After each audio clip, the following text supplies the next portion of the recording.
Hi everyone, I'm Jessica, and what I'm about to share with you happened just 6 months ago. It's a story that changed everything I thought I knew about justice, about truth, and about the incredible strength that can come from the most unexpected places.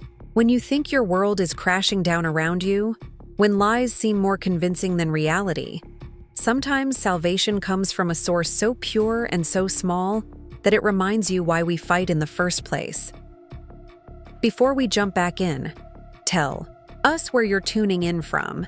And if this story touches you, make sure you're subscribed, because tomorrow, I've saved something extra special for you. When Derek rose from his chair in that sterile courtroom and faced Judge William Harrison with the kind of confidence that only comes from months of careful planning, I knew my life was about to shatter. His voice carried across the room with practiced precision as he delivered words that would haunt me for weeks afterward. Your Honor, I stand before you today not as a vindictive ex-husband, but as a father terrified for his daughter's safety. Jessica has become increasingly unstable over the past several months. She's been having severe emotional breakdowns, and I have documented evidence that she has physically harmed our 5-year-old daughter, Emma. The words hit me like ice water in my veins. I felt every muscle in my body lock up as my brain struggled to process what I was hearing. This was Derek, the man who had promised to love and protect me during our wedding vows 7 years earlier. The same man who used to bring me coffee in bed on Sunday mornings and who cried when Emma took her first steps. Now he was standing, in a court of law, under oath, painting me as an unstable monster who would hurt the most precious thing in both our lives. I sat frozen in that uncomfortable wooden chair, my hands gripping the armrests so tightly that my knuckles had turned white. The courtroom felt like it was spinning around me, and I could hear my own heartbeat thundering in my ears.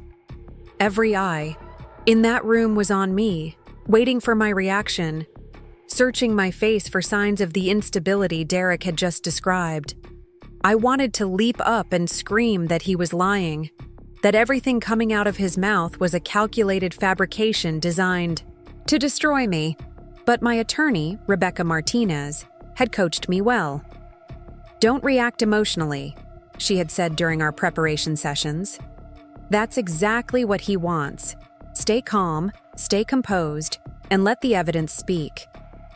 Derek's attorney, a sharp-dressed man named Thomas Kellerman, who looked like he charged $500 an hour, approached the judge's bench with theatrical precision. He carried a thick manila folder that seemed to pulse with menace as he held it aloft. Your Honor, what I'm about to present to this court will be disturbing, but it is necessary to protect an innocent child from further harm. His voice dripped with false concern as he opened the folder and removed what appeared to be several color photographs. My stomach plummeted to my feet as I watched Judge Harrison examine each photograph with growing concern. From where I sat, I could make out the general shapes and colors, and what I saw made me feel physically ill. There were images of bruises on what appeared to be a small child's arm and shoulder, dark purple and blue marks that looked painful and deliberate. The judge's expression grew more grave with each image he reviewed, and when he finally looked up at me, his eyes held a mixture of disappointment and barely concealed disgust. These photographs were taken just 2 weeks ago, Kellerman continued, his voice rising with manufactured outrage. They show clear evidence of physical abuse inflicted upon this innocent child by the very person who should be protecting her most. Ms. Rodriguez has lost control of her emotions and her actions, and Emma is paying the price. The room began to spin as panic set in. My chest felt tight and I struggled to draw a full breath. This was my worst nightmare playing out in real time. Everything I had worked for, everything I had built since my divorce, was crumbling before my eyes because of fabricated evidence and carefully crafted lies. I could feel sweat beading on my forehead despite the aggressive air conditioning that kept the courtroom uncomfortably cold. My hands were shaking so violently that I had to clasp them together in my lap to keep anyone from noticing. Rebecca leaned over and whispered urgently in my ear, "We're going to challenge the authenticity of those photos. But right now, we need to stay calm and let this play out." Her voice was steady and professional, but I could hear the underlying tension that told me she was as shocked by this development as I was. We had prepared for many possible scenarios, but doctored photographs hadn't been on our list. I turned, my head slightly to look back at Emma, who was sitting in the designated area for children with Mrs. Patterson, the court-appointed guardian ad litem. Emma looked so small in that big chair, her legs swinging gently as they dangled above the floor. She was wearing her favorite purple dress with the butterfly pattern, and she clutched her tablet case against her chest like a security blanket. Her dark brown eyes were wide as she took in the serious atmosphere of the courtroom, but she seemed remarkably calm for a 5-year-old thrust into such an adult situation. It broke my heart to see her there, to know that she was hearing these terrible lies about her mother. Emma and I had always been a team, especially since the divorce. We had our routines, our traditions, our special bond that had only grown, stronger in the years since Derek moved out. The thought of losing her, of having her taken away based on these fabricated accusations, was more than I could bear. Derek continued his testimony with the kind of polished performance that made my skin crawl. "Your Honor, I've tried to work with Jessica. I've suggested counseling, anger management, family therapy, but she refuses to acknowledge that she has a problem. Last month, when I went to pick up Emma for my scheduled visitation, she was hiding in her bedroom closet, terrified to come out. When I asked her what was wrong, she whispered that Mommy had been yelling and throwing things again. Every word was a masterfully crafted lie, delivered with just the right amount of emotion to seem genuine. Derek had always been good at manipulation, at twisting situations to his advantage, but I had never seen him operate at this level before. He was describing incidents that had never happened, conversations that had never taken place, creating an alternate reality where I was the villain and he was the concerned father trying to save his daughter from an abusive mother. The judge listened intently, occasionally glancing at me with increasing suspicion. I could practically see him forming opinions, making judgments about my character and fitness as a mother based on Derek's fictional narrative. This was exactly what Derek had wanted, exactly what he had planned. He knew that in family court, perception often mattered more than reality, and he was systematically destroying my reputation with surgical precision. I thought about all the real moments Emma and I had shared over the past 3 years. The way she would crawl into bed with me on Saturday mornings, demanding pancakes and cartoons. How she would insist on helping me fold laundry, even though her help usually made the job take twice as long. The pride in her voice when she showed me her artwork from school. The way she would practice reading to our dog Buster before bedtime. These were the real memories, the true foundation of our relationship. But none of that seemed to matter in this sterile courtroom where lies were presented as evidence and truth seemed irrelevant. Derek's voice took on a tremulous quality as he reached the climax of his performance. "I never wanted it to come to this, Your Honor. Jessica was a good mother once, before the divorce, before whatever happened to her happened. But I can't stand by and watch my daughter suffer while Jessica spirals further out of control. Emma deserves stability, safety, and love without fear. I'm asking this court to grant me full custody so that I can provide the secure environment that every child deserves." The final nail in his carefully constructed coffin of lies was delivered with a perfectly timed pause and what appeared to be genuine emotion. If I hadn't lived with this man for 6 years, if I hadn't seen him practice similar performances in mirrors before important work presentations, I might have believed him myself. But I knew Derek Thompson better than anyone in that courtroom, and I recognized every calculated gesture, every rehearsed inflection. As Derek returned to his seat, looking appropriately somber and concerned, I felt the weight of the entire legal system pressing down on me. This was supposed to be where truth prevailed, where justice was served, where the innocent were protected. Instead, I was watching a master manipulator destroy my life with fabricated evidence and Academy Award-worthy acting. The judge was already looking at me like I was guilty, and we hadn't even presented our side of the story yet. But then, in that moment when hope seemed completely lost, when it felt like Derek's lies had won and my daughter would be taken away, from me, something extraordinary happened. From the back of the courtroom came the soft sound of small sneakers on polished marble.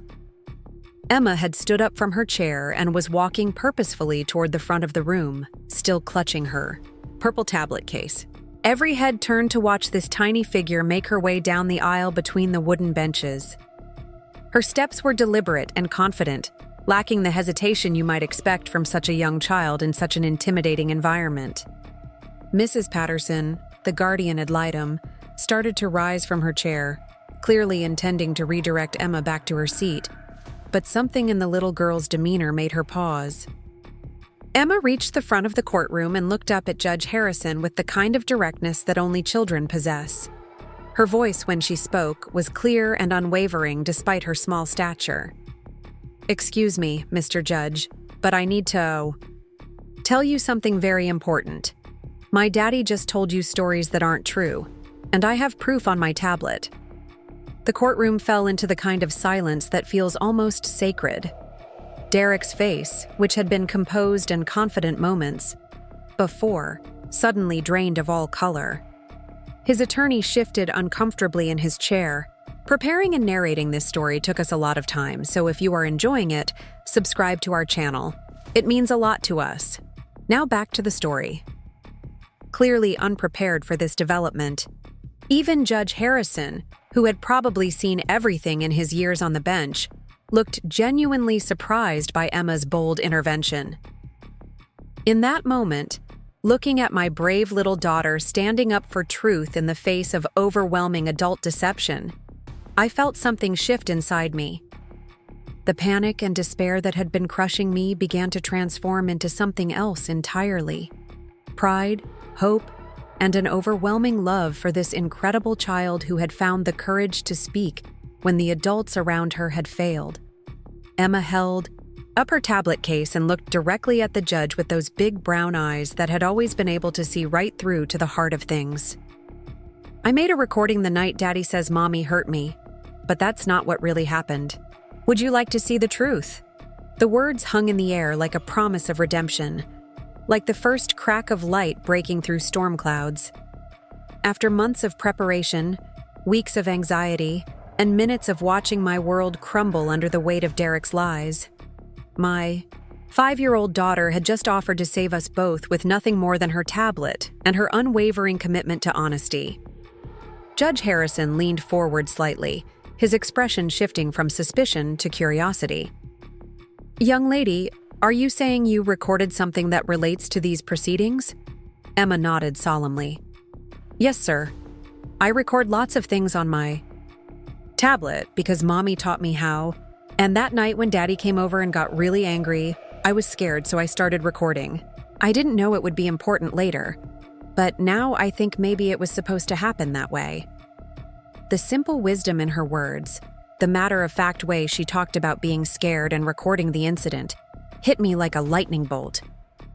While Derek had been crafting his elaborate web of lies, while I had been frantically gathering evidence and preparing legal strategies, my daughter had been quietly documenting the truth with the technological tools of her generation. She had done what all of us adults had failed to do. She had captured reality, unfiltered and undeniable.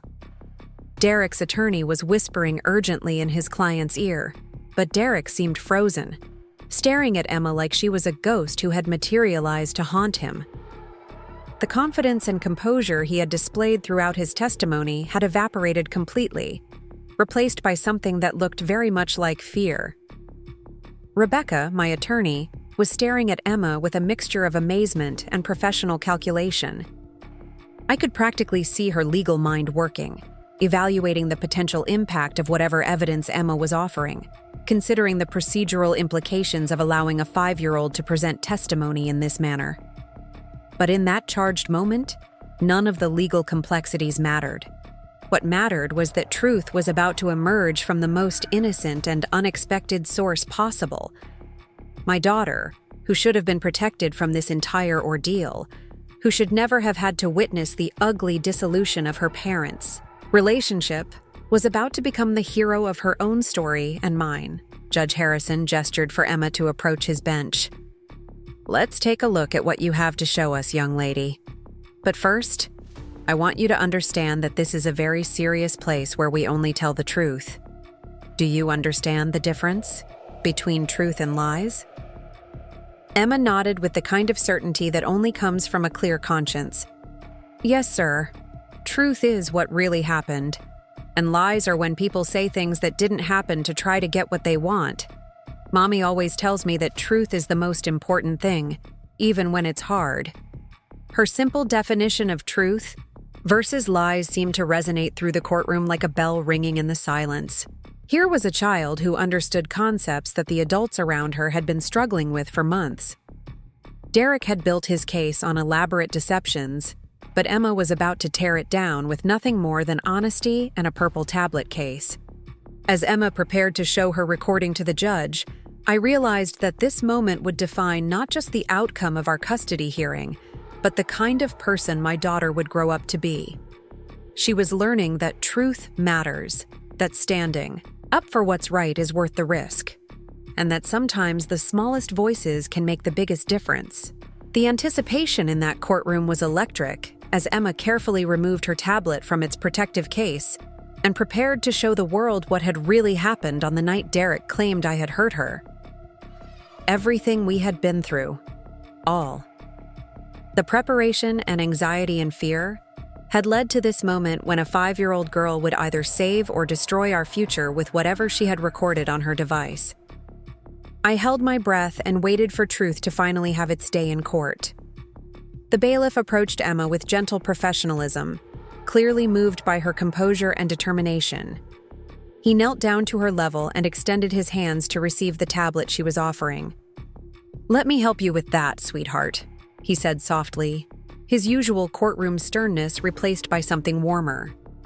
Emma carefully placed the device in his hands, her small fingers lingering on the purple case for just a moment before she stepped back. Judge Harrison adjusted his reading glasses and accepted the tablet from the bailiff. The courtroom remained in that heavy silence as he navigated to the video Emma had mentioned.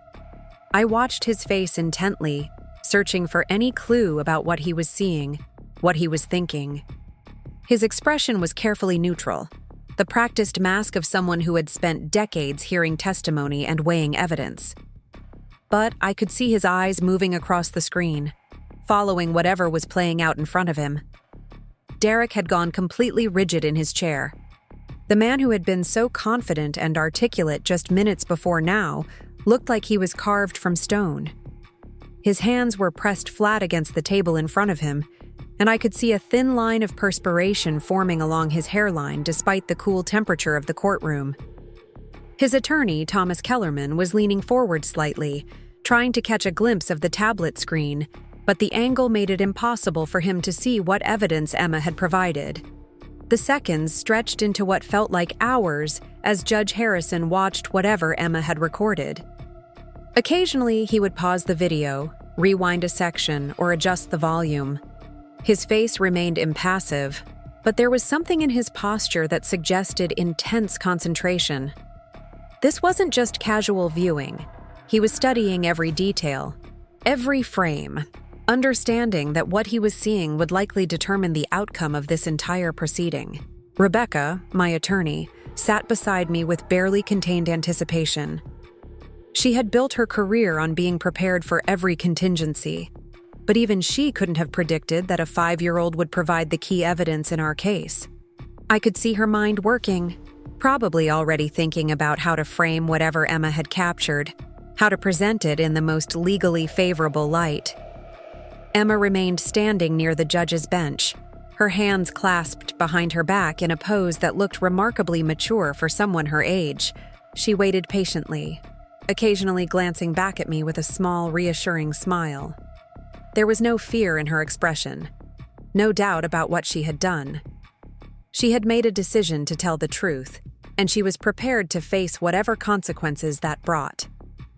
The first sign that Derek's carefully constructed narrative was about to crumble came when Judge Harrison's eyebrows rose slightly. It was a subtle change, barely noticeable unless you were watching as intently as I was, but it suggested surprise or perhaps concern about what he was viewing. He paused the video and looked up at Emma, his expression softer than it had been when examining the photographs Derek's attorney had submitted. "Emma," Judge Harrison said gently, "can you tell me when you made this recording and why you decided to record it?" His voice had shifted from the formal tone he had used throughout the hearing to something more appropriate for speaking with a child. There was kindness there, but also respect for what she had done.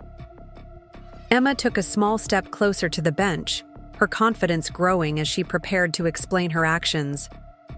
"It was 2 Sundays ago, when Daddy came to our house to pick me up for my weekend visit. But he was acting different than usual, really angry and loud, and Mommy told him I didn't have to go if I didn't want to. That made him even more mad, and I got scared because his voice was getting scary. So I went to get my tablet from my room because sometimes when grown-ups get angry, they forget what they said later, but videos always remember everything exactly. Right." Her explanation was delivered with the kind of logic that children possess, straightforward and honest, without any attempt to manipulate or impress. She had seen adult conflict before, probably more than any child should, and she had developed her own coping mechanism. Recording situations when she felt unsafe wasn't just a random impulse. It was a survival strategy she had developed to protect herself and preserve truth in a world where the adults around her weren't always reliable. Judge Harrison nodded thoughtfully and returned his attention to the tablet. As he continued watching, his expression began to change more noticeably. The careful neutrality he had maintained throughout Derek's testimony was giving way to something that looked like growing concern and perhaps anger. He was seeing something that contradicted everything Derek had claimed, something that painted a very different picture of what had happened that night. Derek's attorney finally broke the silence that had settled over the courtroom. "Your Honor, I object to the admission of this evidence. We haven't had an opportunity to authenticate the recording or examine its chain of custody. This is highly irregular, and frankly, allowing a 5-year-old to present evidence in this manner sets a dangerous precedent." Kellerman's objection was textbook legal strategy, an attempt to exclude evidence that was clearly damaging to his client's case. But his tone suggested desperation rather than confidence. He had built Derek's entire case around the narrative of an unstable mother and a concerned father, and whatever Emma had recorded was apparently destroying that carefully constructed fiction. Judge Harrison raised his hand to silence the objection without taking his eyes off the tablet screen. "Mr. Kellerman, I'll hear your concerns about authentication in due course, but right now I'm going to finish reviewing this evidence. The child has presented what appears to be a contemporaneous recording of the incident in question, and that makes it highly relevant to these proceedings." The judge's tone was firm, brooking no further interruption. He had clearly seen enough of the recording to understand its significance, and he wasn't going to let legal technicalities prevent him from seeing the complete picture. This was exactly the kind of evidence that could cut through weeks of conflicting testimony and depositions, providing an unfiltered view of what had actually occurred. As Judge Harrison neared the end of the recording, his jaw tightened visibly. Whatever he was seeing in those final moments was having a profound impact on his assessment of the case. He set the tablet down on his desk and looked directly at Derek with an expression I had never seen on a judge's face before. It wasn't just disappointment or concern.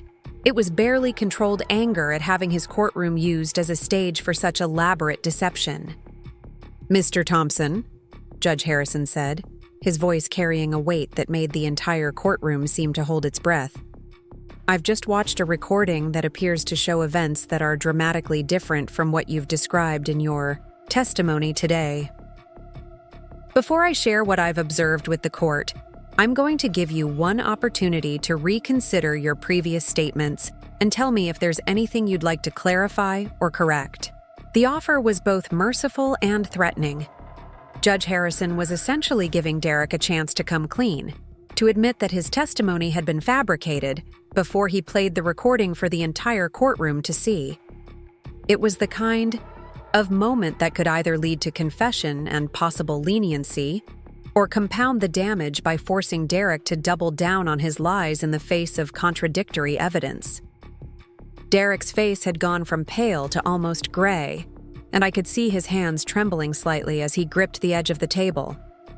His attorney was whispering urgently in his ear, probably advising him to maintain his story, or perhaps suggesting he take the judge's offer to reconsider. The confident man who had delivered such convincing testimony just minutes before was nowhere to be seen, replaced by someone who looked like he was trapped in a nightmare of his own making. "Your Honor," Derek finally managed to say, his voice noticeably weaker than it had been during his testimony.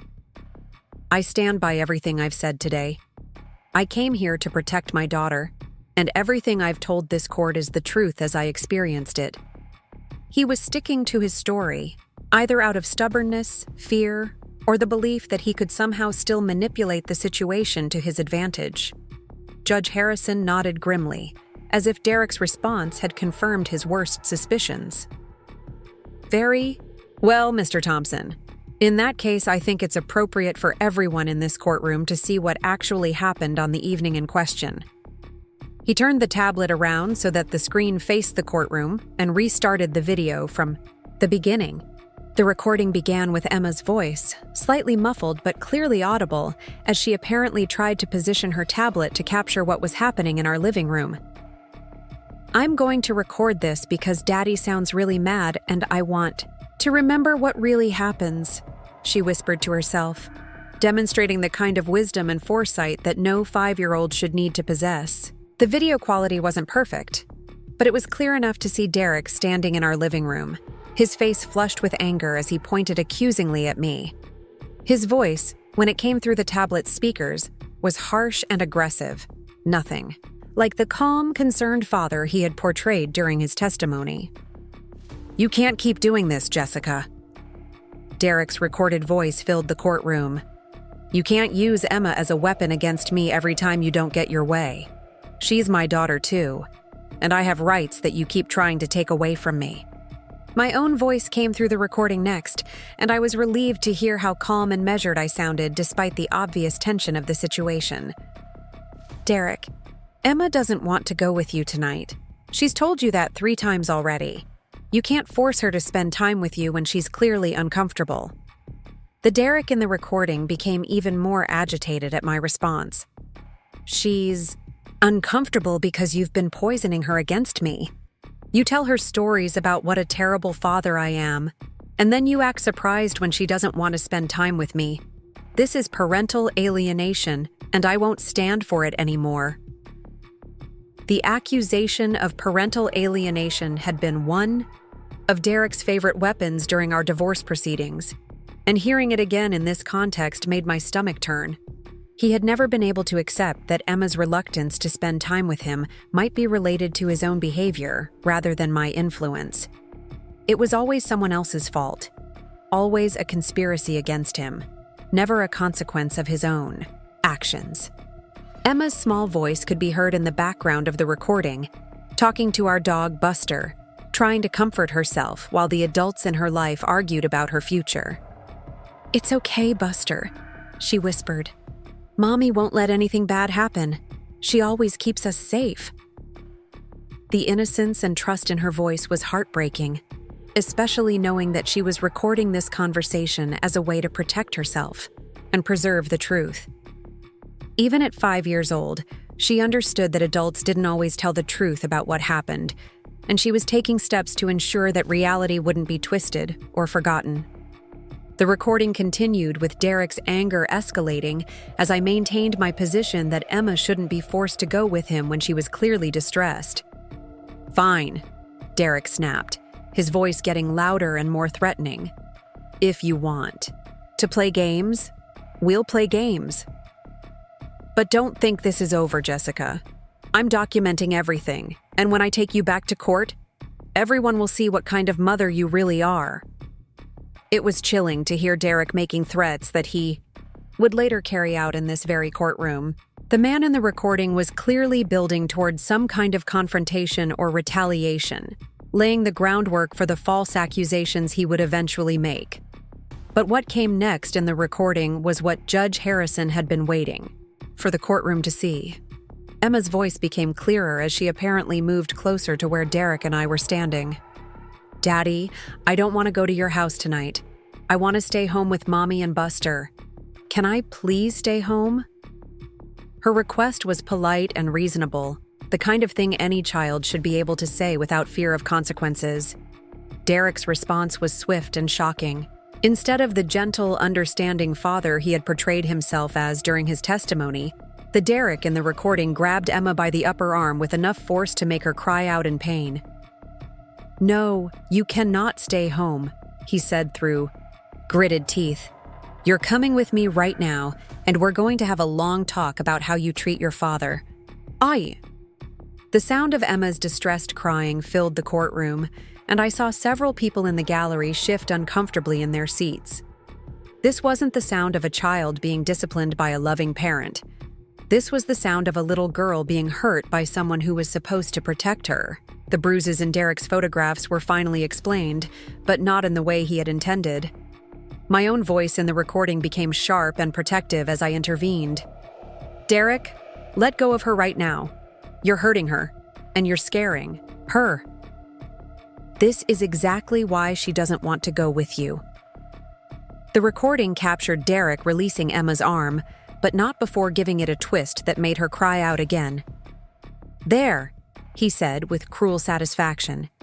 "Now she has something real to cry about instead of just being dramatic." Emma ran to me in the recording, and I could hear myself comforting her, checking her arm where Derek had grabbed her, promising her that she was safe.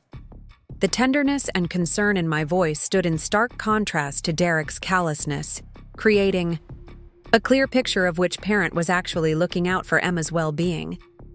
Judge Harrison paused the recording and looked out at the courtroom with an expression of barely controlled fury. "Ladies and gentlemen, what we've just witnessed is not consistent with the testimony Mr. Thompson provided to this court. In fact, it appears to directly contradict his claims about the source of the injuries shown in the photographs submitted as evidence."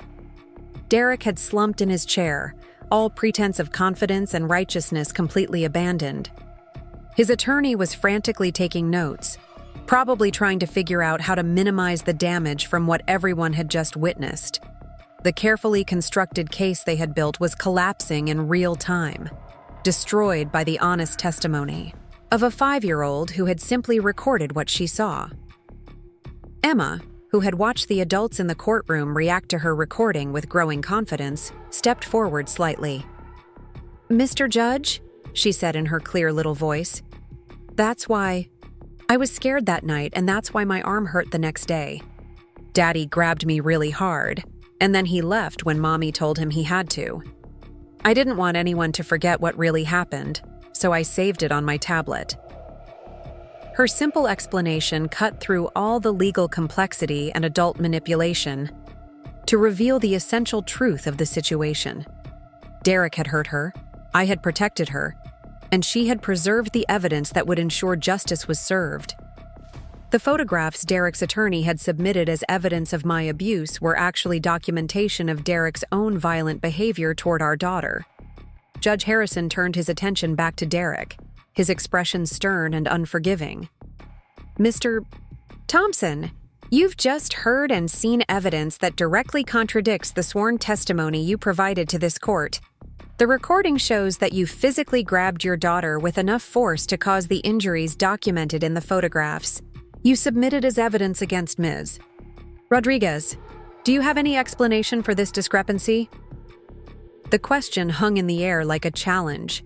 Derek could either admit that he had lied under oath and accept the consequences, or he could compound his perjury by trying to explain away video evidence that clearly showed him hurting Emma.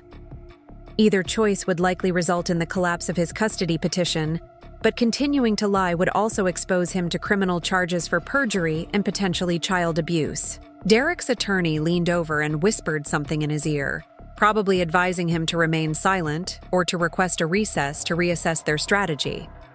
But Derek, perhaps driven by the same arrogance that had led him to fabricate evidence. In the first place, decided to try to explain away what everyone had just witnessed. "Your Honor," Derek said, his voice shaky but defiant, "that recording has been taken out of context. Yes, I was frustrated that night, and yes, I may have been more forceful than I intended when I tried to encourage Emma to come with me. But Jessica has been systematically turning my daughter against me for months, and I was at the end of my rope.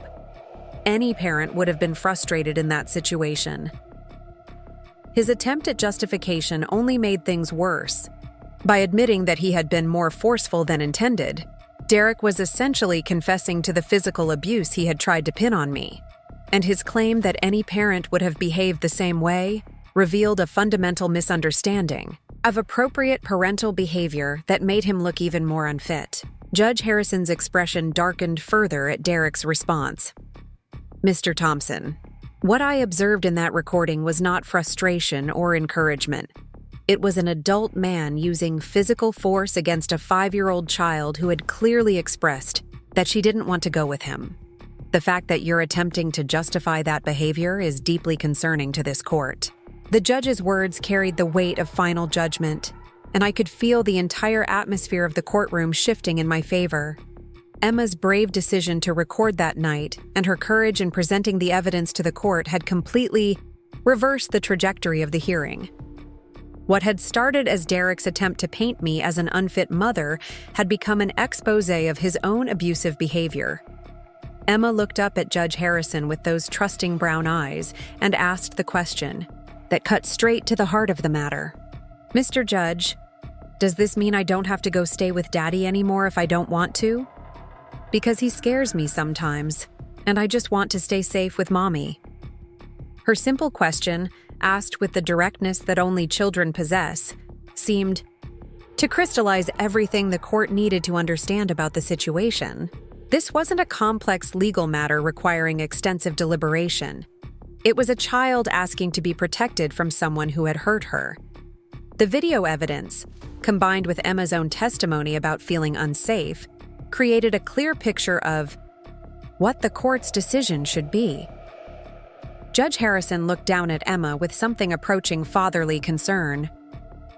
"Sweetheart, the court's job is to make sure you're safe and that the adults in your life make good decisions about taking care of you. Based on what I've seen and heard today, I'm going to make some changes to how often and where you spend time with your daddy." Emma nodded solemnly, seeming to understand that the judge was promising to protect her without fully grasping the legal implications of what he was saying. She had done what she came to do, told the truth when the adults around her were failing to do so, and now she was trusting the system to keep her safe. Derek's face had gone from gray to almost green, and I could see the reality of his situation finally sinking in. His elaborate plan to gain custody through false accusations had not only failed spectacularly, but it had also exposed him as someone willing to physically abuse a child and then lie about it under oath. The consequences would extend far beyond losing this custody hearing. He was now facing potential criminal charges and the complete destruction of his relationship with Emma. Judge Harrison picked up Emma's tablet and looked at it thoughtfully, before handing it back to her. "Emma, what you did today took a lot of courage. Recording that night was smart thinking, and sharing it with the court was very brave. You helped us understand what really happened, and that's going to help us make sure you stay safe." Emma accepted her tablet back with both hands, hugging it against her chest like the valuable piece of evidence it had proven to be. "Thank you, Mr. Judge.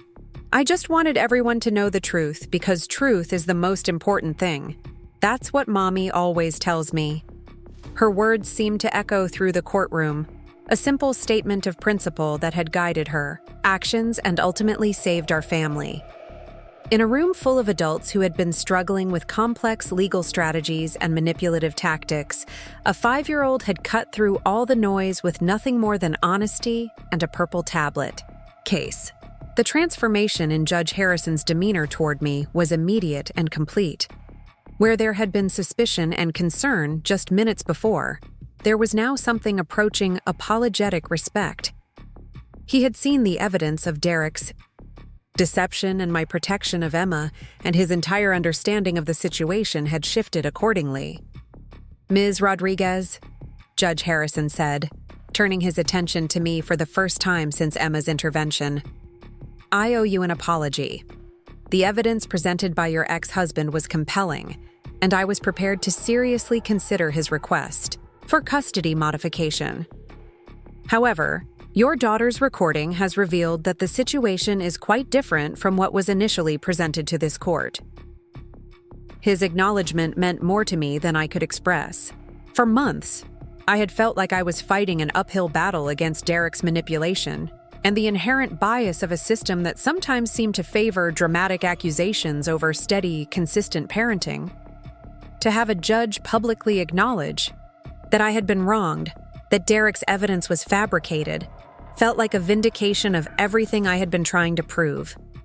Rebecca, my attorney, finally spoke up for the first time since Emma's recording had been played. "Your Honor, in light of this new evidence, we would like to request that Mr. Thompson's petition for custody modification be dismissed entirely, and that his visitation rights be reviewed in light of the abuse documented in his own photographic evidence." Her request was strategic and appropriate, seeking not just to defend against Derek's false accusations, but to use his own evidence against him. The photographs he had submitted to prove I was abusive had become evidence of his own misconduct, and Rebecca was making sure the court understood the full implications of what had been revealed. Judge Harrison nodded thoughtfully at Rebecca's request.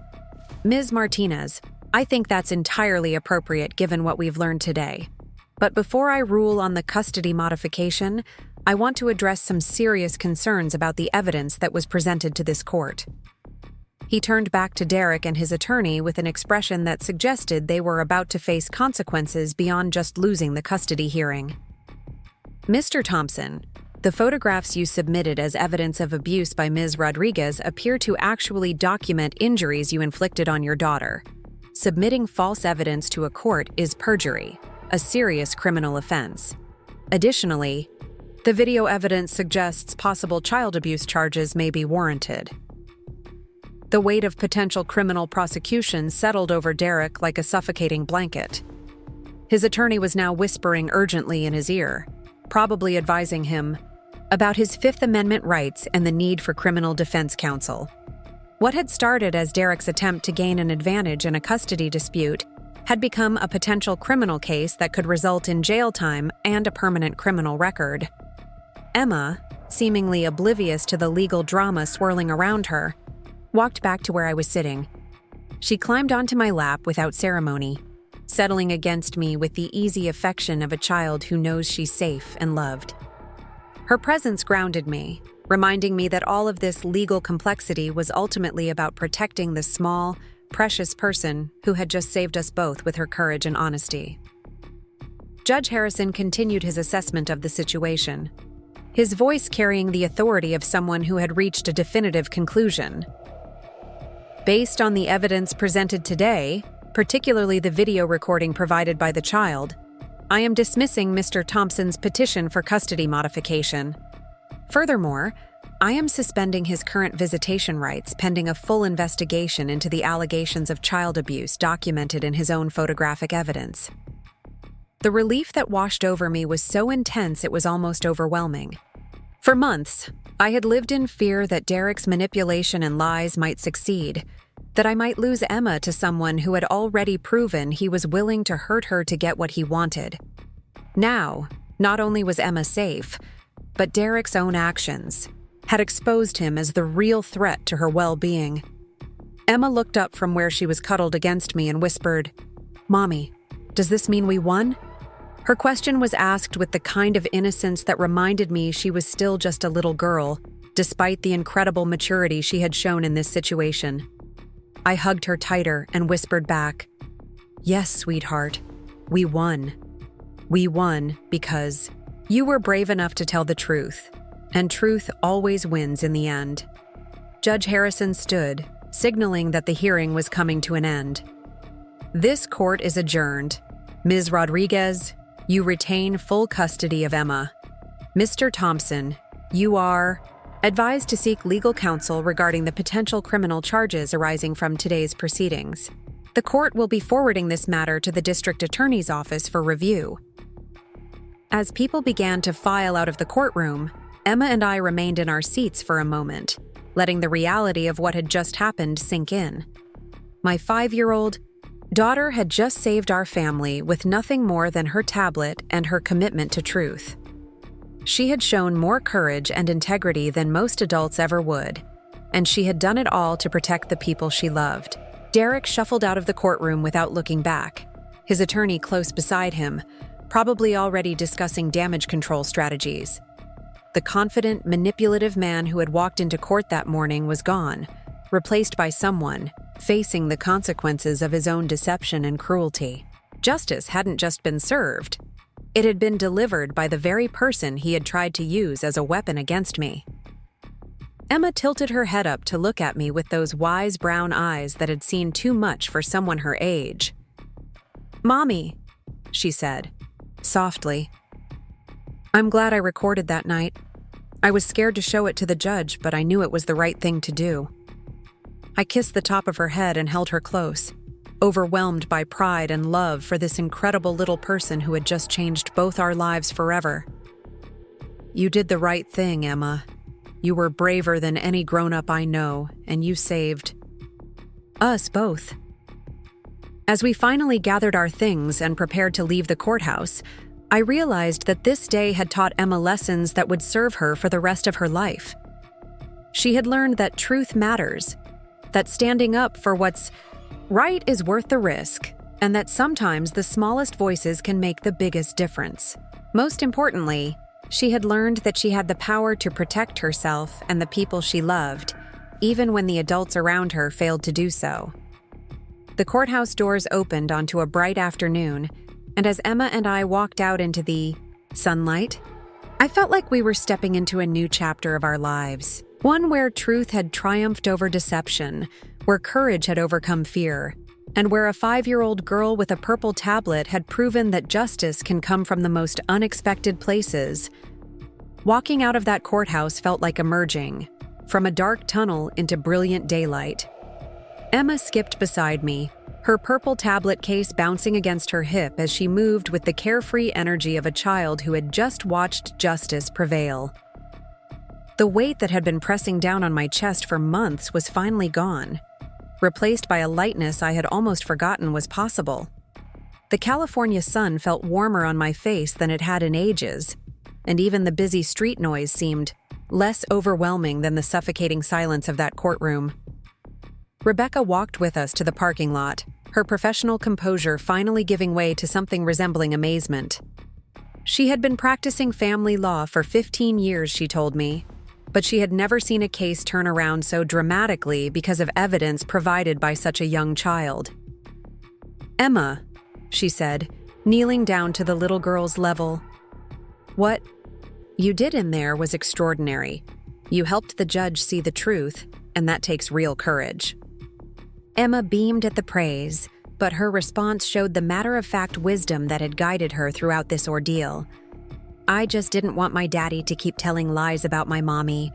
Mommy takes really good care of me, and it made me sad that people might believe bad things about her that weren't true." Her simple explanation captured everything that mattered about our situation, cutting through all the legal complexity to the essential truth that she was a loved child who wanted to protect her mother. As we reached my car, I realized that the real work was just beginning. The custody battle was over, and Derek's lies had been exposed. But Emma was still a 5-year-old who had been through a traumatic experience. She had been forced to witness her father's manipulation and aggression. She had made the difficult decision to record evidence of his behavior, and she had found the courage to present that evidence in a courtroom full of adults. Processing. All of that would take time, patience, and probably professional help. But as I watched Emma carefully place her tablet in its special compartment in her backpack, treating it with the reverence due to something that had saved our family, I was struck by her resilience. Children are often more adaptable than adults. Give them credit for, and Emma seemed to understand that what she had done was important without being overwhelmed by the magnitude of it. She had stood up for truth and justice, and now she was ready to move forward with her life. The drive home from the courthouse was filled with Emma's chatter about everything except what had just happened in court. She talked about her upcoming school project on butterflies, about wanting to teach Buster new tricks, about the sleepover she was planning with her best friend Sophia.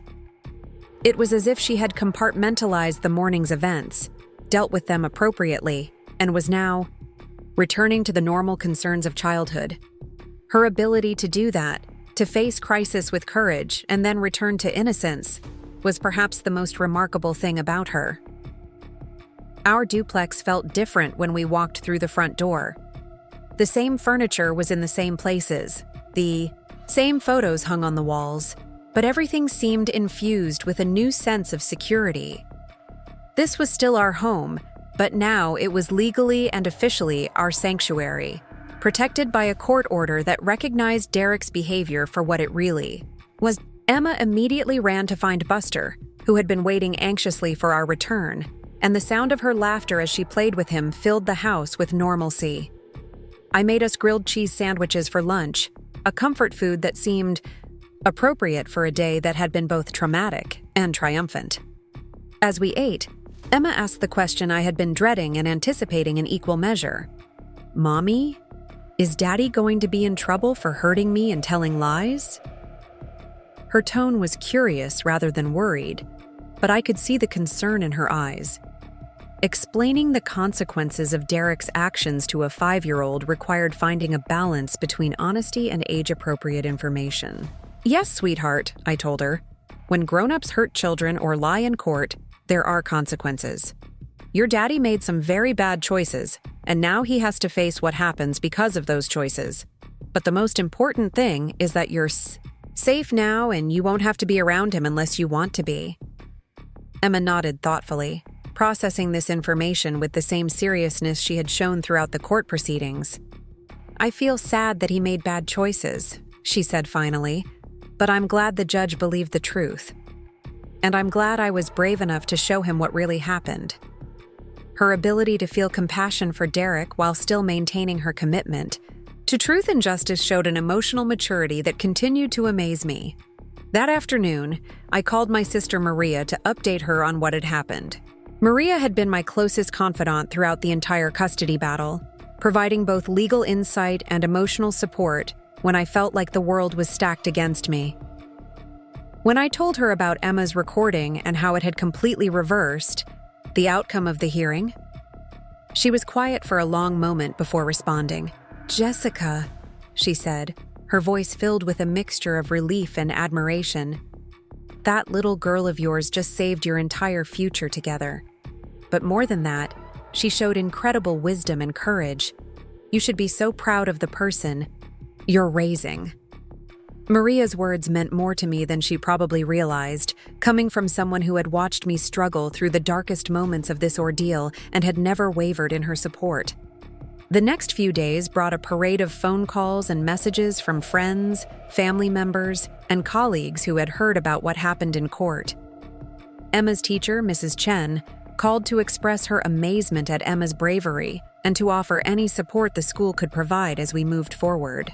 My supervisor at the hospital sent flowers with a note praising Emma's courage and expressing relief that our family was safe. Even neighbors I barely knew stopped by to share their support and admiration for what Emma had done. But perhaps the most meaningful response came from an unexpected source. Dr. Patricia Williams, a child psychologist who specialized in family trauma, had heard about our case through professional networks and offered to provide counseling services for Emma, free of charge.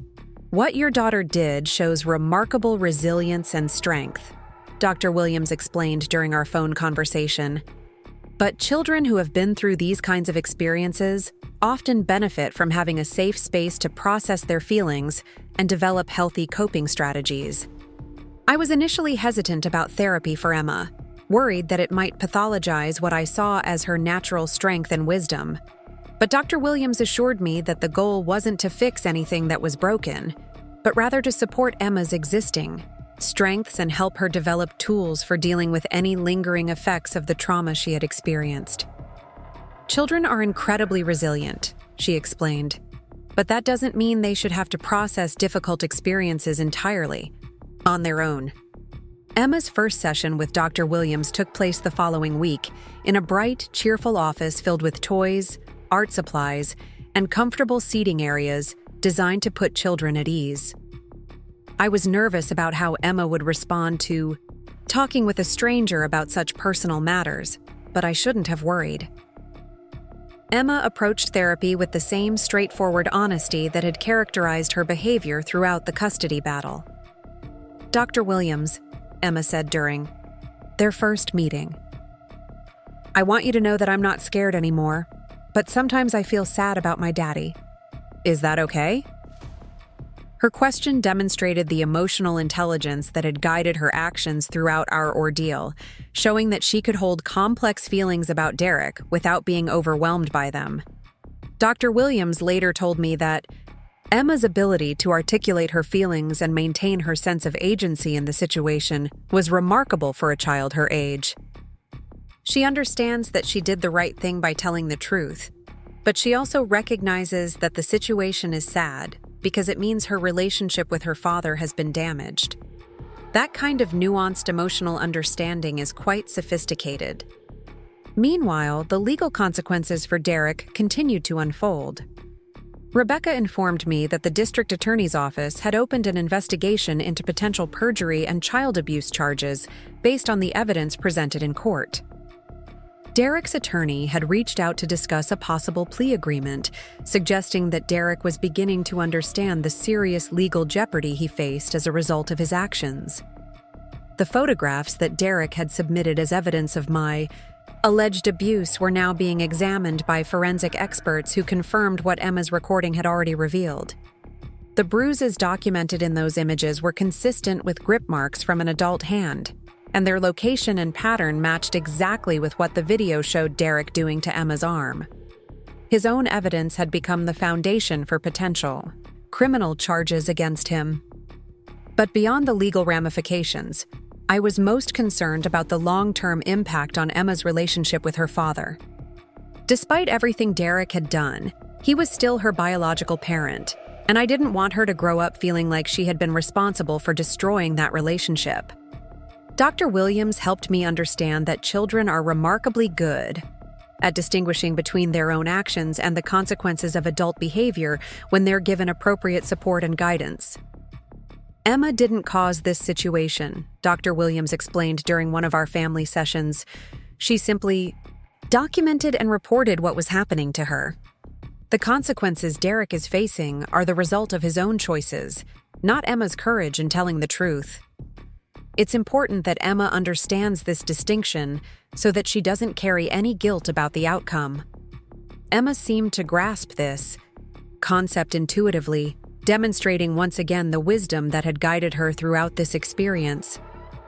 "Daddy chose to hurt me and lie about it," she told Dr. Williams matter-of-factly. "I chose to tell the truth about what he did." Those are different kinds of choices, and they have different kinds of consequences. Her ability to separate her actions from Derek's, to understand that she was responsible only for her own choices, was both impressive and reassuring. As the weeks passed, Emma's resilience continued to manifest in remarkable ways. She threw herself into her schoolwork with renewed enthusiasm, participated eagerly in her extracurricular activities, and maintained the sunny disposition that had always been one of her most endearing qualities. Teachers and other parents commented on her confidence and maturity, though I was careful not to burden her with too much adult praise for what she had been forced to do. The recording that had saved our family became something of a legend in our community. Parents talked about Emma's bravery in hushed, admiring tones, and some began having conversations with their own children about the importance of documenting concerning situations. Emma's actions had not only protected us, but had also raised awareness about children's ability to advocate for themselves when given the right tools and support. One evening, as Emma and I were doing her homework together at the kitchen table, she looked up from her math worksheet with a thoughtful expression. "Mommy," she said, "I'm glad I had my tablet that night. But I'm also glad that you taught me about telling the truth even when it's hard. If you hadn't taught me that truth is the most important thing, I might not have been brave enough to show the judge what really happened." Her words reminded me that while Emma's courage had saved our family, the foundation for that courage had been built through years of consistent parenting, of emphasizing values like honesty, integrity, and standing up for what's right. The tablet had been the tool, but the wisdom to use it appropriately had come from the values we had cultivated together since she was born. I also realized that Emma's actions had taught me something important about the relationship between technology and truth in the modern world. Her generation had grown up with recording devices as natural extensions of their communication and documentation abilities.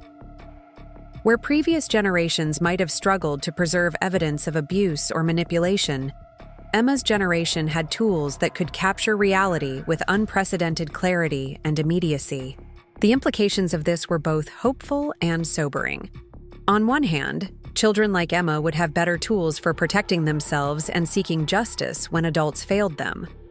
On the other hand, it meant that children were increasingly likely to witness and document adult failures, forcing them to take on responsibilities that previous generations never had to shoulder. But Emma seemed to carry these responsibilities lightly, with the confidence of someone who had faced a serious challenge and emerged victorious. She had learned that she had the power to protect herself and those she loved, that truth was indeed more powerful than lies, and that courage could come in many different forms. These were lessons that would serve her well throughout her life, though I hoped she would never again be forced to apply them in such dramatic circumstances. The transformation in our daily lives was subtle but profound. We still had the same routines, the same traditions, the same little rituals that had sustained us through difficult times. But there was a new confidence in both of us, a sense that we had been tested by fire and had emerged stronger than before. Emma approached each day with the security of knowing that she was truly safe, that her home was protected by both love and law. I found myself looking at other families with new eyes, wondering about the hidden struggles that might be playing out behind closed doors. Emma's experience had shown me how sophisticated child abusers could be in manipulating systems and institutions, but it had also demonstrated how powerful the truth could be when presented clearly and courageously. I began volunteering with local organizations that supported families going through custody disputes, sharing our story as an example of how children's voices could and should be heard in legal proceedings. Emma's tablet, which had once been just another piece of childhood technology, had become a symbol of empowerment and justice in our household. She continued to use it for homework, games, and creative projects, but she also understood its potential as a tool for documentation and truth-telling. "Sometimes grown-ups forget what really happened," she explained to her friend Sophia one day, "but tablets always remember everything exactly right." The criminal case against Derek slowly worked its way through the legal system, with periodics, updates from the district attorney's office about plea negotiations and potential trial dates. Derek's attorney continued to push for a settlement that would avoid jail time, but prosecutors seemed determined to send a message about the seriousness of perjury and child abuse. Whatever the ultimate outcome, Emma and I were protected by court orders that kept Derek away from us unless he completed extensive counseling and supervision requirements. As summer approached, Emma and I began planning a special vacation to celebrate our new freedom and security. We decided on a trip to San Diego, where Emma could visit the zoo and the beach, while I could finally relax without constantly looking over my shoulder for the next legal challenge or manipulation attempt. It would be our first real vacation since the divorce, and it felt like a symbol of the new chapter we were beginning together. Emma's excitement about the trip was infectious, and she spent hours researching the animals we would see at the zoo and the activities we could enjoy. At the beach, her enthusiasm reminded me of how much of her childhood had been overshadowed by the ongoing conflict with Derek, and how important it was to give her opportunities to simply be a kid again. The little girl who had shown such remarkable courage and maturity in court deserved to run through ocean waves and laugh at silly sea lions without any adult concerns weighing on her mind. The night before we left for San Diego, Emma came into my bedroom with her tablet tucked under her arm. "Mommy," she said, climbing onto the bed beside me, "I want to make a video about our trip so we can remember all the fun parts. But this time, I'm only going to record happy things." Her decision to use her tablet for joy rather than justice seemed like the perfect symbol of our transition from survival to thriving. As we packed for our vacation, I reflected on how much had changed since that terrifying morning when Derek's custody papers had arrived at our door. Emma had grown from a little girl who needed protection into a young person who could protect herself and others. I had evolved from someone who felt powerless against institutional bias and manipulation into an advocate who understood the importance of giving children tools and voices in their own protection. The recording that had saved our family would always be part of our story, but it was no longer the defining element of our lives. Emma's courage had opened a door to a future where truth mattered more than manipulation, where children's voices were heard and respected, and where justice could prevail even against sophisticated deception. Walking through that door together, we were ready to embrace whatever adventures and challenges lay ahead, confident in our bond and our shared commitment to honesty, courage, and love. Our story had become one of transformation, showing how a 5-year-old's commitment to truth could overcome adult lies and protect the innocent. But more than that, it had become a testament to the power of technology in the hands of the honest, the importance of teaching children to advocate for themselves, and the remarkable resilience of the human spirit when faced with injustice. Emma's purple tablet would always hold a special place in our home, not just as a piece of technology, but as a symbol of the truth that had set us free. 2 years have passed since that life-changing day in the courthouse, and I'm writing this from our new home in a quiet neighborhood outside Sacramento. Emma is now 7 years old, thriving in 2nd grade, and has become something of a local hero among the families in our community who know our story. The little girl who once clutched a purple tablet like a shield has grown into a confident, young person who understands her own strength while maintaining the sweetness that has always defined her character. The legal aftermath of Derek's perjury and abuse charges stretched on for nearly 18 months. He eventually accepted a plea bargain that included supervised visitation rights, mandatory anger management classes, and 3 years of probation.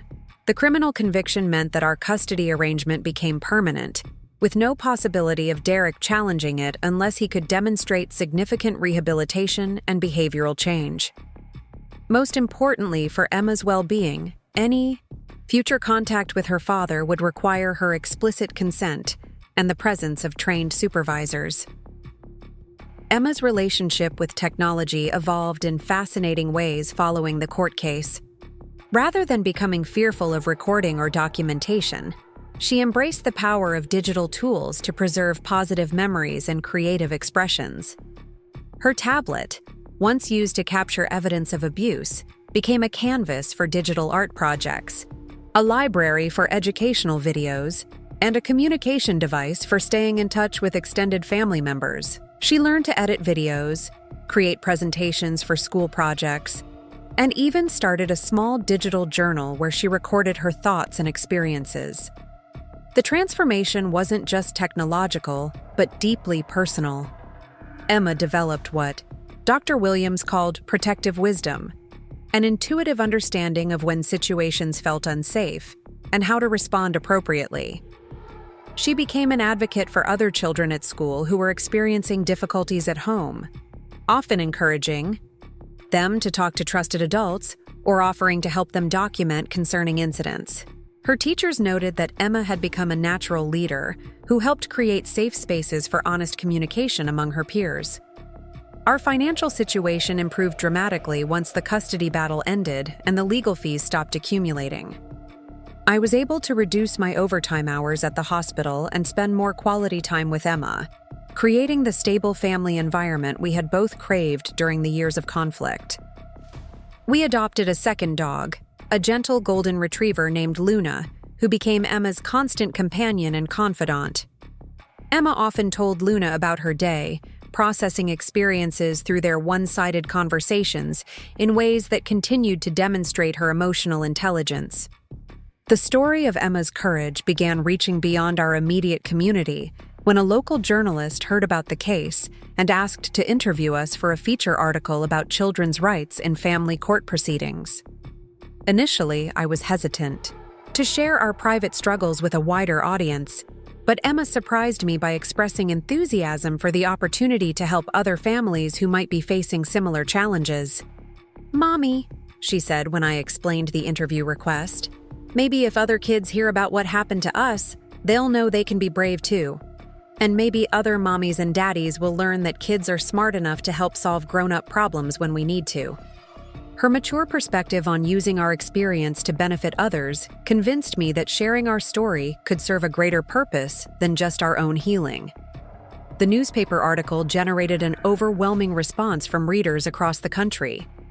We received hundreds of letters and emails from parents, children, attorneys, and social workers who had been touched by Emma's story.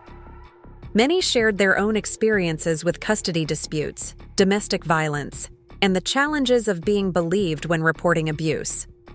Several legal professionals reached out to discuss how Emma's case could influence policy changes regarding children's testimony and digital evidence in family court proceedings. One particularly meaningful contact came from Professor Sarah Chen at UC Berkeley Law School, who was researching the intersection of technology and children's rights in legal proceedings.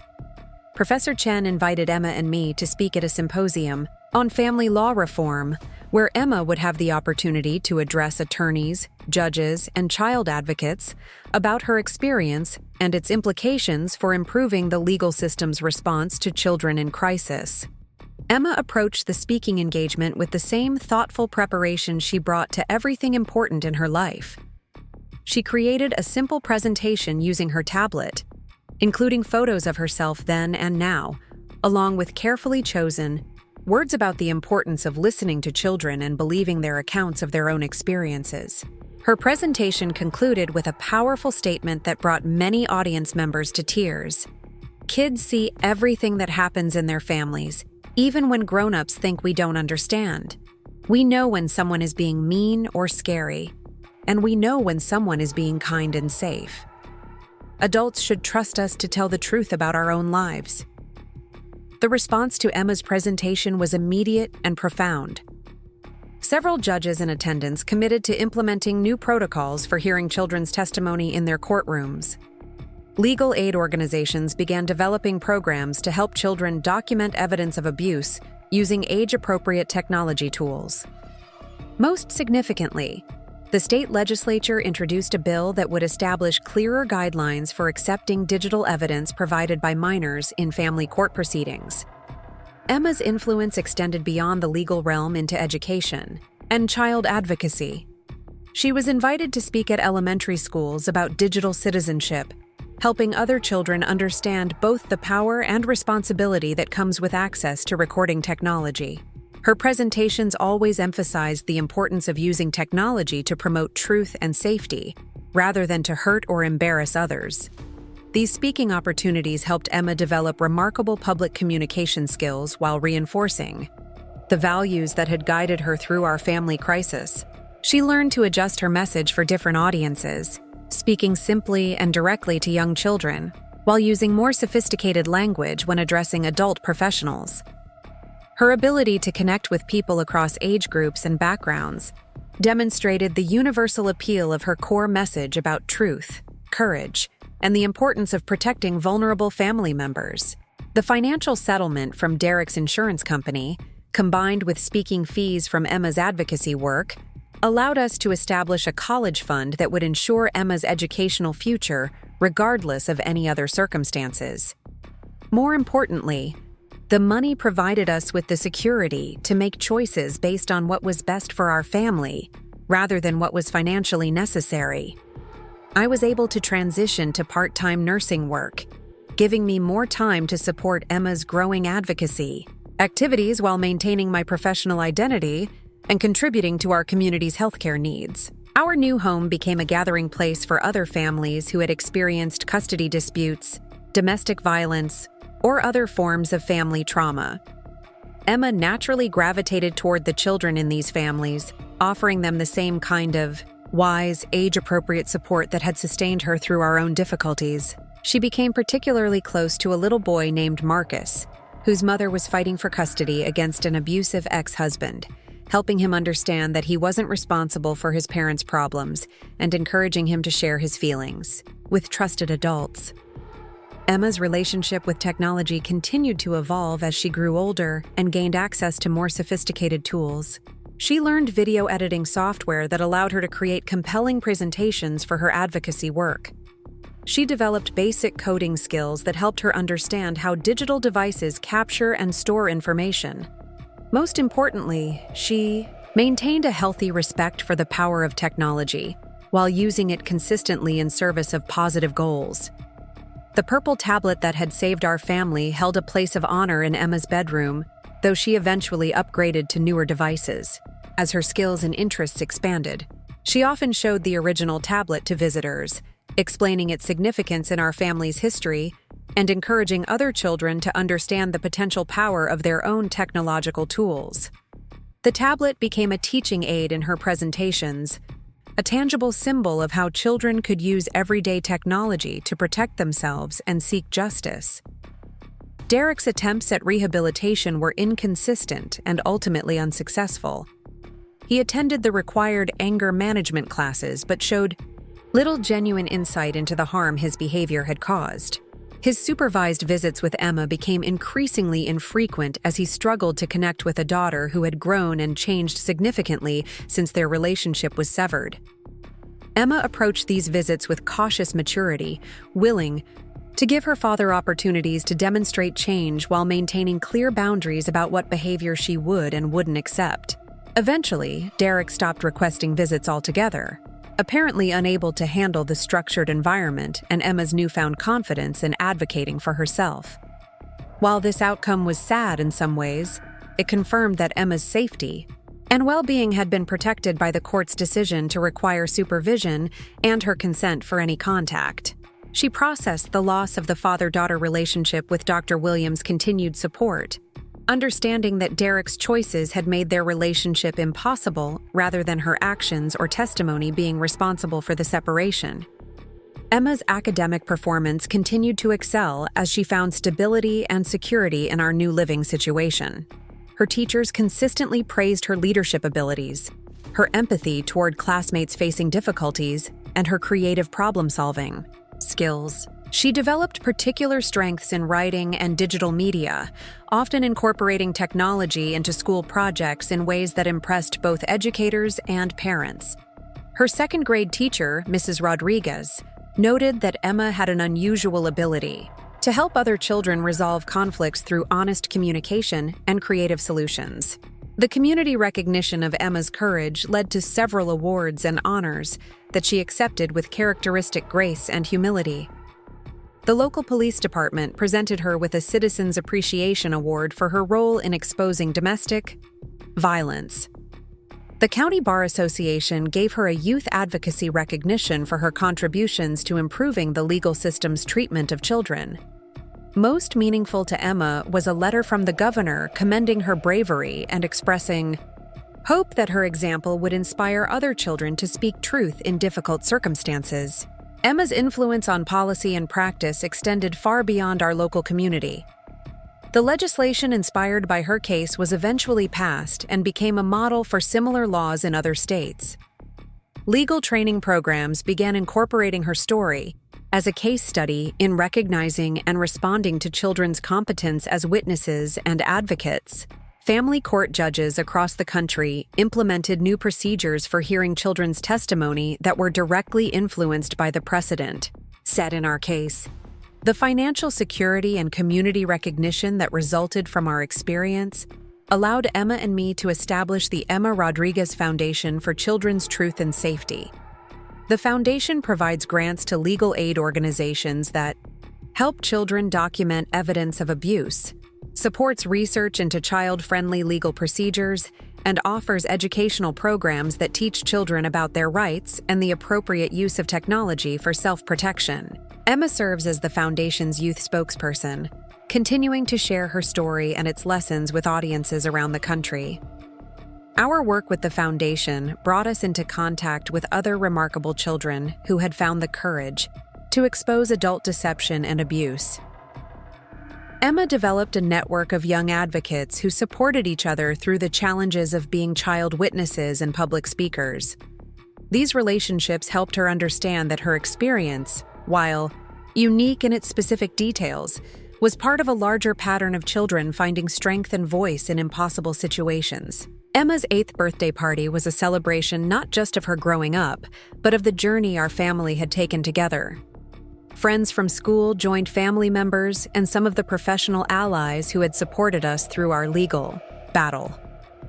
Emma chose to use the occasion to launch a new initiative through our foundation, a program that would provide tablets and training to children in domestic violence shelters, giving them tools to document their experiences and communicate with legal advocates. The party featured Emma's own presentation about the program, delivered with the confidence and clarity that had become her trademark. She spoke about the importance of believing children, the power of technology in the hands of honest people, and the responsibility that comes with having a voice in adult proceedings. Her presentation concluded with a call to action that moved many of the adults present to tears. Every kid deserves to be safe and to be believed when they tell the truth about what happens to them. If we work together, we can make sure that happens for more children. As I watched Emma blow out her birthday candles, surrounded by people who loved and admired her, I reflected on the incredible journey that had brought us to this moment.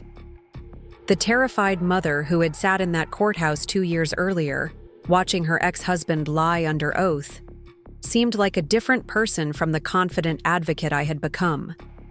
The scared 5-year-old who had clutched her purple tablet had grown into a young leader who understood her own power while remaining grounded in empathy and truth. Emma's wish as she blew out her candles was characteristically thoughtful and generous. She wished for all children to have safe homes and for all grown-ups to remember to listen to kids when they have something important to say. Her wish reflected the values that had guided her through our family crisis and continued to shape her approach to life and relationships.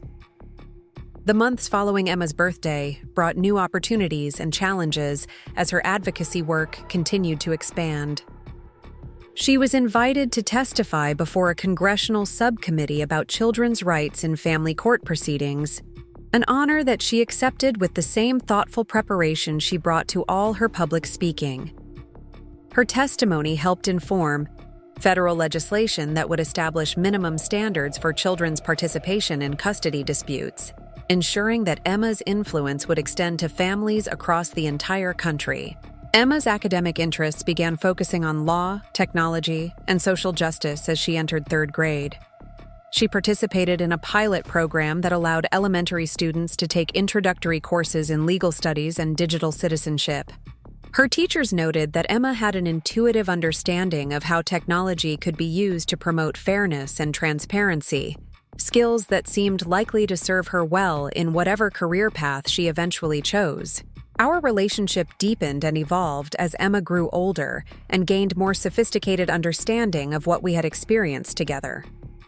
She began asking more complex questions about the legal system, about family relationships, and about the responsibilities that come with having a public platform. These conversations helped both of us process our experience while preparing Emma for the ongoing challenges of being a young person with adult responsibilities. The quiet moments were often the most meaningful. Emma and I would sit together in our garden in the evenings, watching Luna and Buster play while we talked about our day, our plans, our hopes for the future. These conversations reminded me that despite all the public recognition and advocacy work, Emma was still fundamentally a child who needed love, stability, and age-appropriate guidance. Balancing her remarkable maturity with her genuine childhood needs became one of my primary responsibilities as her mother. Emma's story continued to inspire other families facing similar challenges. We regularly received letters and emails from parents and children who had found courage in Emma's example, who had learned to document evidence of abuse, or who had discovered their own voices in legal proceedings.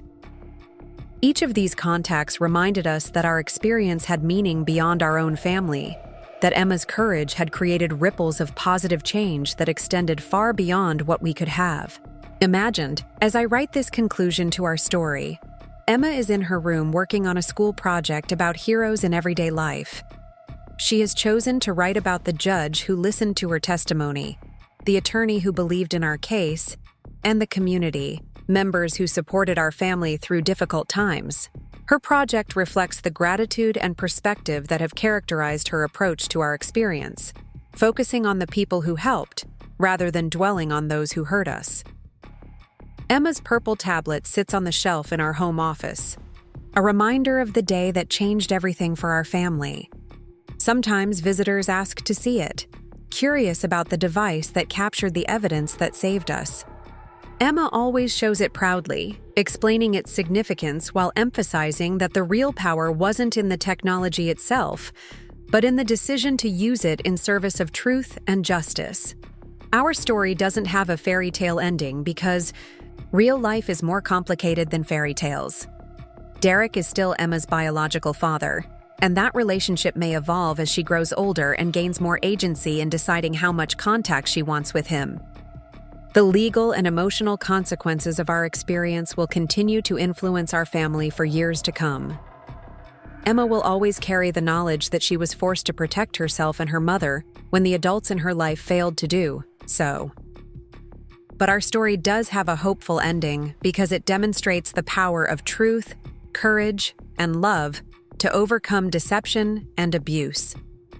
Emma learned that she had the strength to stand up for what was right, even when it was scary and difficult. I learned that sometimes the people who save us are the ones we thought we were protecting. Together, we learned that justice is possible when brave people are willing to speak truth to power, regardless of their age or size. Emma's courage didn't just save our family. It changed the way our community, our state, and eventually our country thinks about children's voices in legal proceedings.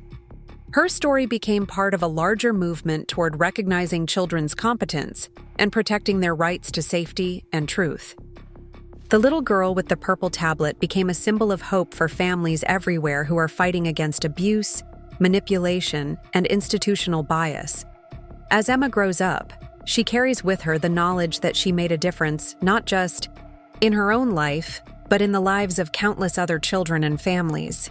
She understands that with great courage comes great responsibility, and she approaches that responsibility with the same wisdom and integrity that guided her through our family crisis. Her story continues to unfold, but its foundation is solid. Truth matters. Children's voices deserve to be heard. And love combined with courage can overcome even the most sophisticated deception. The tablet that captured our truth sits quietly on its shelf, but its legacy lives on in the lives Emma continues to touch through her advocacy work, in the policies that have been changed because of her courage, and in the hope she has given to families who once felt powerless against manipulation and abuse. Emma's story proves that heroes come in all sizes, that technology in the hands of the honest can be a powerful force for justice, and that sometimes the smallest voices carry the most important truths. The morning light streams through our kitchen window as I watch Emma, now 10 years old, carefully pack her presentation materials into her backpack.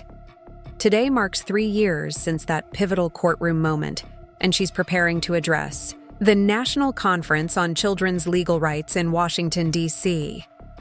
The confident young woman organizing her notes and checking her tablet bears little resemblance to the frightened 5-year-old who once hid behind my legs during Derek's angry visits. Yet her core essence remains unchanged. She is still the child who believes unshakably in the power of truth. Emma's transformation over these past years has been remarkable to witness. She approaches each new challenge with the same methodical preparation that characterized her decision to record Derek's abuse. This morning, she's reviewing her speech one final time, making small adjustments to ensure her message will resonate with an audience of judges, attorneys, and child advocates from across the country. Her presentation focuses on what she calls the 3 pillars of child safety: believing children when they speak about their experiences, giving them tools to document their reality, and creating legal systems that prioritize their voices over adult convenience. The invitation to speak at this conference came through our foundation's work, but it represents something much larger than Emma's individual story. She has become a symbol of a generational shift in how society views children's competence and autonomy. Her articulate advocacy has helped reshape legal standards, educational policies, and social services approaches to working with children who have experienced family trauma. Yet despite these significant achievements, Emma remains grounded in the simple values that guided her through our family crisis: honesty, courage, and protective love for those who cannot protect themselves.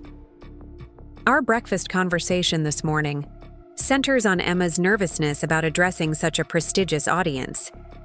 She confides that she sometimes feels overwhelmed by the responsibility of representing all children who have faced similar circumstances. I remind her that her strength comes not from being perfect or having all the answers, but from her willingness to share her truth authentically and encourage others to find their own voices. Emma nods thoughtfully, then returns to her preparation. With renewed focus, the foundation we established has grown beyond anything I could have imagined when we first decided to channel our experience into helping other families. We now operate programs in 15 states, providing legal support, technology training, and emotional counseling to children and families, navigating custody disputes involving abuse or manipulation. Emma serves as our youth ambassador, but she has also insisted on remaining involved in the day-to-day operations, reviewing grant applications and participating in strategic planning meetings with a maturity that consistently amazes our board members. One of our most successful initiatives has been the development of age-appropriate training materials that teach children how to safely document concerning situations. Working with child psychologists, legal experts, and technology specialists, we created a comprehensive program that empowers children without burdening them with adult responsibilities. Emma was instrumental in developing the content, drawing on her own experience to ensure the materials speak directly to children's concerns and capabilities. The program includes modules on recognizing unsafe situations, understanding the difference between normal family conflicts and abusive behavior, and knowing when and how to seek help from trusted adults. Emma insisted that the training emphasize children's inherent wisdom about their own safety, countering the common adult assumption that children cannot accurately assess threatening situations. Her input helped create materials that validate children's experiences while providing practical tools for self-protection. Emma's relationship with technology has continued to evolve in sophisticated ways. She now serves as a consultant to companies, developing safety applications for children, providing insights that help ensure these tools are genuinely useful rather than merely appealing to anxious parents. Her perspective as someone who successfully used technology to expose abuse gives her unique credibility in these discussions, and she approaches the work with characteristic thoughtfulness about the ethical implications of digital surveillance and privacy. The original purple tablet that captured Derek's abuse holds a special place in our home, but Emma has moved on to more advanced devices that support her expanding interests and responsibilities. She has become skilled in video production, graphic design, and digital storytelling, using these abilities to create compelling content for our Foundation's educational programs. Her technical skills serve her advocacy work, but they also reflect her generation's intuitive understanding of how technology can amplify authentic voices and create connections across traditional boundaries. Derek's story took a different trajectory than we might have expected. After completing his court-mandated counseling and probation, he moved to another state and attempted to rebuild his life away from the consequences of his actions.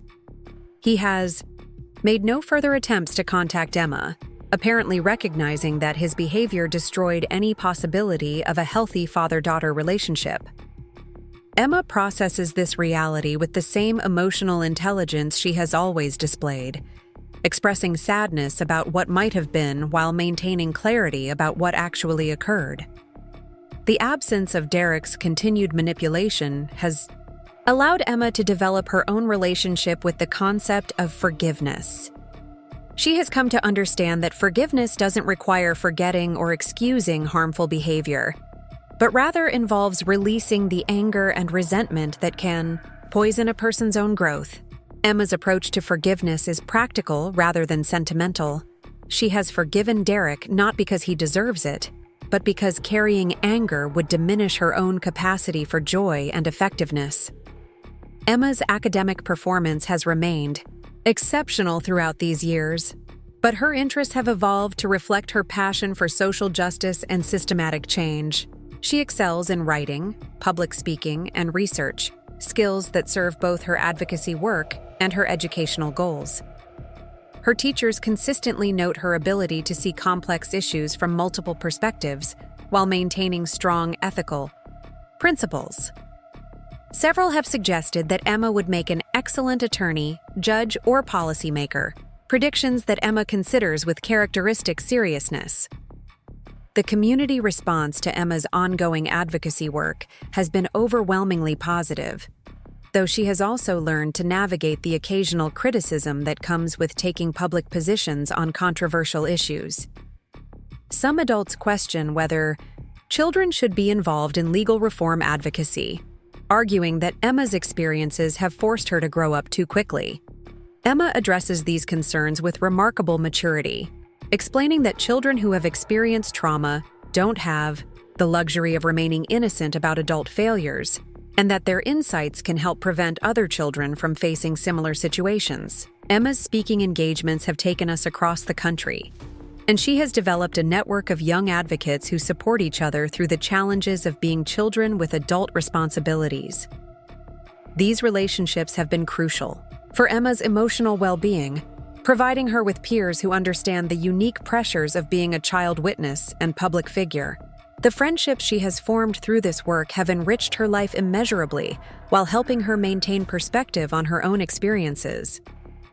The legal reforms inspired by Emma's case have had far-reaching implications for family court proceedings nationwide. The legislation that emerged from her testimony has established new standards for accepting children's testimony, improved training for judges and attorneys working with child witnesses, and created better protections for children who report abuse.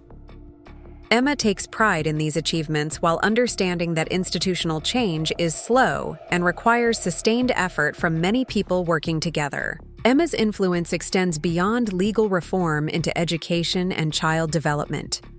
She has worked with educators to develop curricula that teach children about their rights and responsibilities, helping them understand how to advocate for themselves appropriately while respecting authority figures who have their best interests at heart.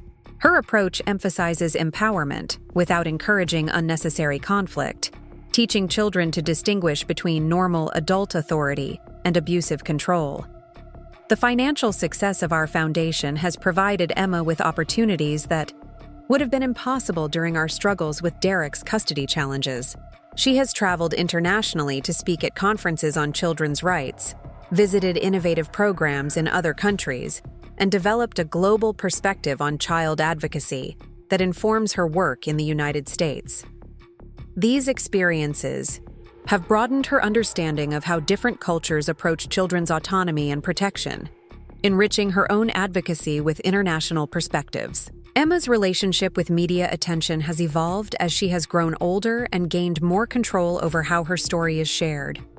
She now makes strategic decisions about which speaking opportunities to accept, which interviews to grant, and which platforms best serve her advocacy goals. This selectivity has allowed her to maintain some privacy while maximizing the impact of her public work.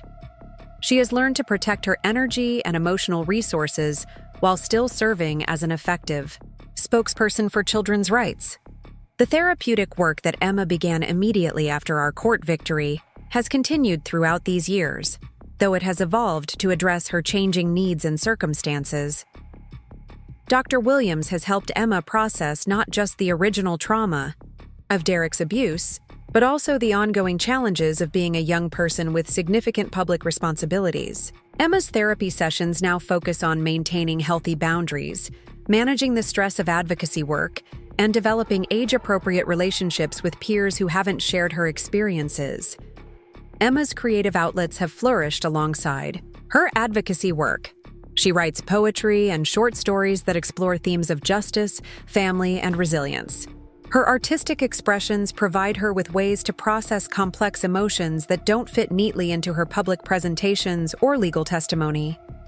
I often find her sketching or writing in her journal, activities that seem to center her before and after particularly intense advocacy work. The dogs, Buster and Luna, have remained constant companions throughout Emma's journey. Their unconditional love and playful energy provide Emma with the kind of pure joy that balances the serious nature of her public work. She often credits them with helping her maintain perspective on what really matters: the simple pleasures of family life, the comfort of routine, and the security of being truly known and accepted. Emma's extended family has rallied around her advocacy work, providing the stable foundation that allows her to take on significant public responsibilities. My sister Maria now serves on our foundation's board, bringing her legal expertise to our policy work. Emma's grandparents have become active volunteers, helping with administrative tasks and providing emotional support during particularly challenging periods. This family network has been essential for maintaining Emma's sense of belonging and security despite her unusual public role. The annual anniversary of our court victory has become a time for reflection and celebration in our household. Emma typically spends the day reviewing her journal entries from that period, marveling at how different her life has become while honoring the experiences that shaped her. She often expresses gratitude for the difficult circumstances that revealed her strength and provided her with a platform for helping others. Her ability to find meaning and purpose in trauma continues to inspire everyone who knows her story.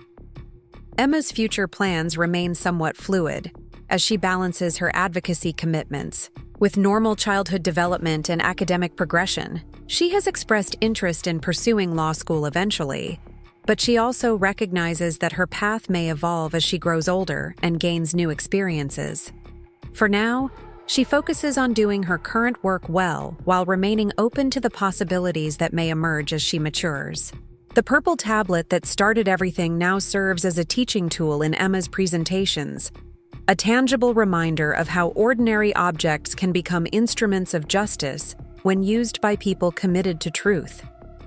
Emma often tells audiences that the tablet itself wasn't special, but that the decision to use it honestly and courageously transformed it into something powerful.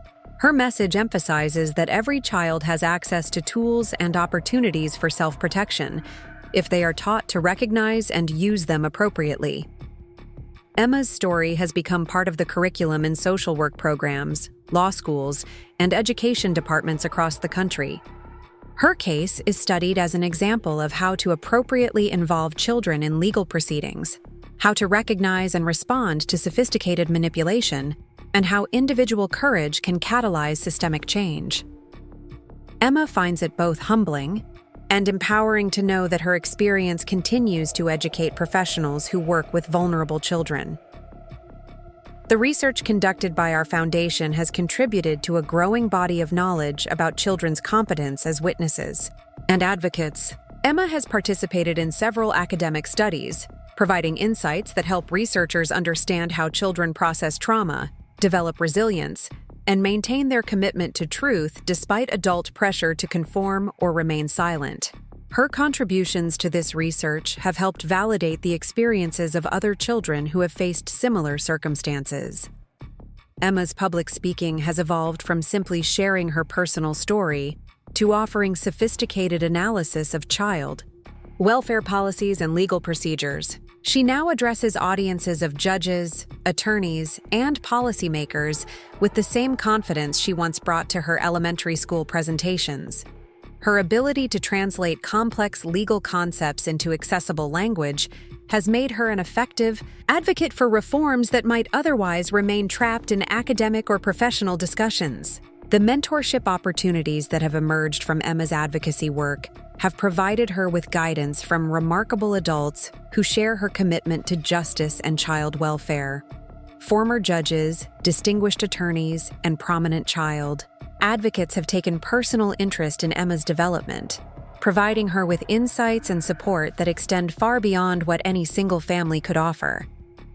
These relationships have enriched Emma's understanding of how change happens in complex institutional systems. Emma's influence on her peers has been particularly meaningful to watch.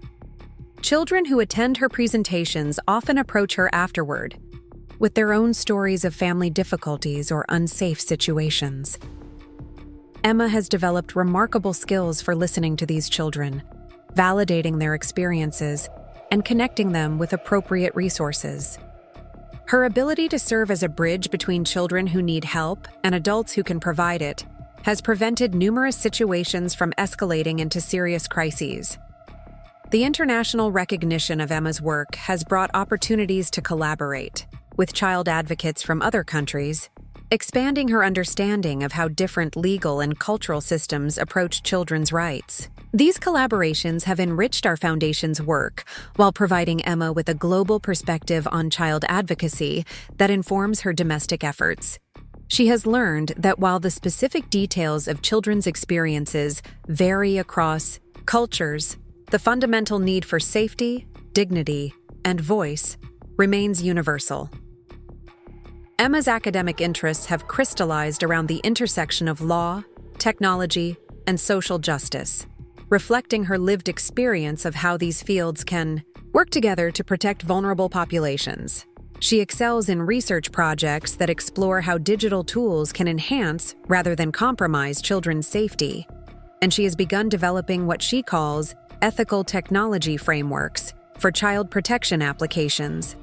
The legacy of Emma's courage extends far beyond our immediate family or even our foundation's work.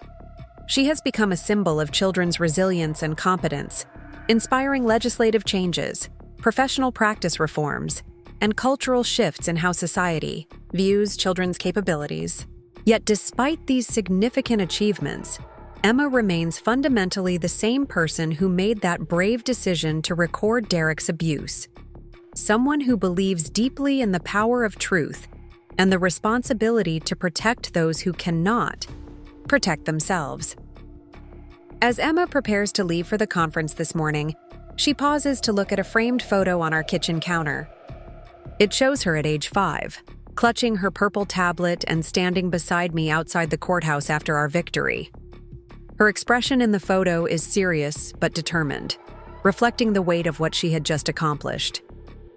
The Emma standing in our kitchen today still carries that same determination, but it has been tempered by experience, wisdom, and a deep understanding of how individual courage can create ripples of change that extend far beyond what any single person can imagine.